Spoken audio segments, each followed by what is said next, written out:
بسم الله الرحمن الرحيم.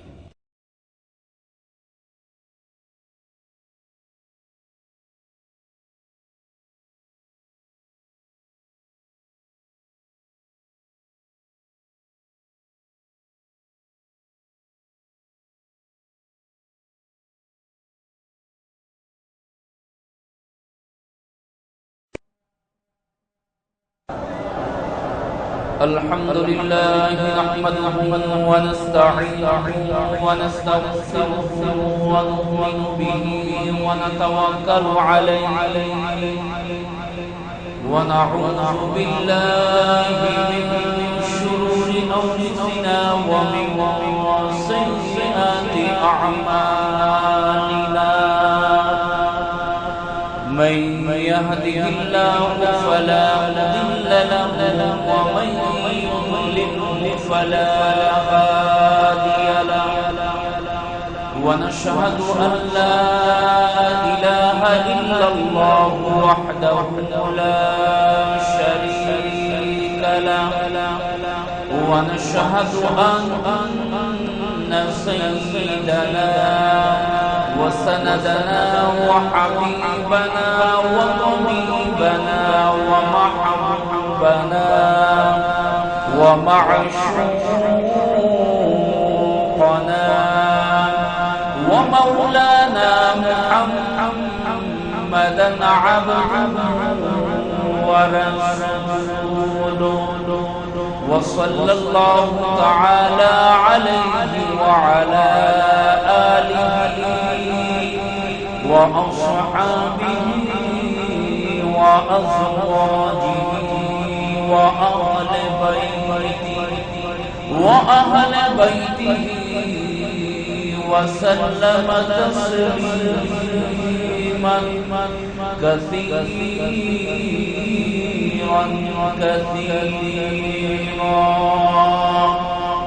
أما بعد فقد قال الله تعالى وتبارك في كلامه المجيد وفرقانه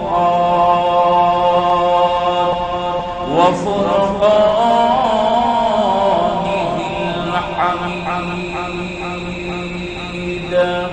أعوذ بالله من الشيطان الرجيم. بسم الله الرحمن الرحيم. ولئن سألتهم من خلق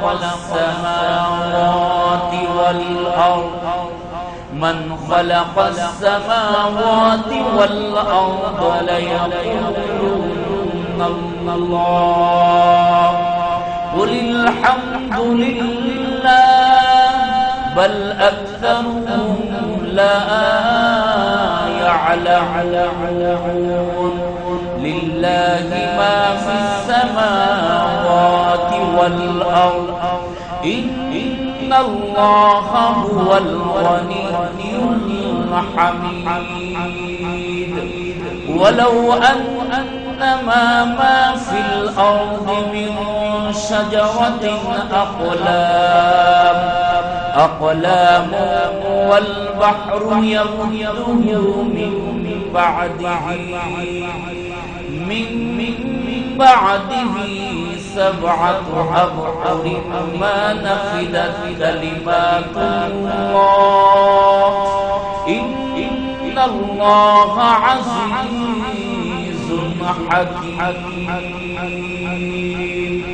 وقال رسول الله صلى الله عليه وسلم الطهور شطر الإيمان والحمد لله تملأ الميزان وسبحان الله والحمد لله تملأان أو تملأ ما بين السماوات والأرض أو كما قال عليه الصلاة والسلام.